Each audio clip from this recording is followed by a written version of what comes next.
Dans l'évangile de Jésus-Christ selon saint Matthieu. En ce temps-là, Jésus disait à ses disciples : « Veillez, car vous ne savez pas quel jour votre Seigneur vient. » Comprenez-le bien.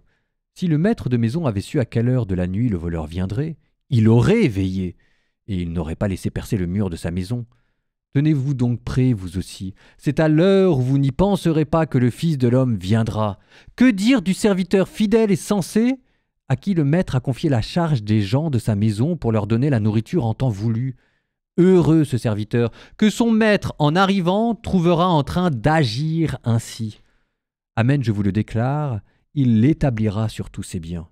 Mais si ce mauvais serviteur se dit en lui-même : « Mon maître tarde », et s'il se met à frapper ses compagnons, s'il mange et boit avec les ivrognes alors que le maître viendra, le jour où son serviteur ne s'y attend pas et à l'heure qu'il ne connaît pas, il l'écartera et lui fera partager le sort des hypocrites.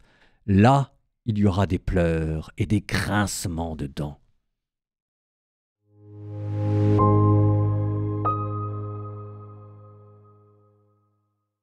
Tenez-vous donc prêts, vous aussi, c'est à l'heure où vous n'y penserez pas que le Fils de l'homme viendra. Bon, on pense tout de suite à notre mort et à la fin des temps.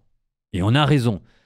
Sauf que Jésus, sa dernière phrase dans l'évangile selon saint Matthieu, c'est « Et voici que moi je suis présent avec vous jusqu'à la fin des temps ». Ce qui veut donc dire que c'est chaque jour, chaque heure, chaque instant que Dieu frappe à la porte. Et encore, dans l'évangile selon saint Matthieu, il vous dit que c'est à travers le visage des pauvres, des immigrés, des malades, des prisonniers qui se laissent trouver dans le monde. C'est pas à la fin des temps ou à notre mort que le Christ va frapper. C'est aujourd'hui. Et vous pouvez partir raisonnablement du principe qu'il va venir frapper à votre porte, non pas une fois, mais au moins, allez hop, au moins on est entre nous, on va se dire, allez, je sais pas quoi, mais 3 fois. Et si jamais aujourd'hui, vous refusez de lui ouvrir 3 fois, il va se passer quoi à votre mort et à la fin des temps? La seule manière d'être vigilant et que ça se passe bien, c'est de prendre l'habitude d'ouvrir la porte à chaque fois que Jésus frappe. Donc aujourd'hui, écoutez la petite sonnerie pour savoir si Dieu n'est pas à votre porte qui veut rentrer chez vous.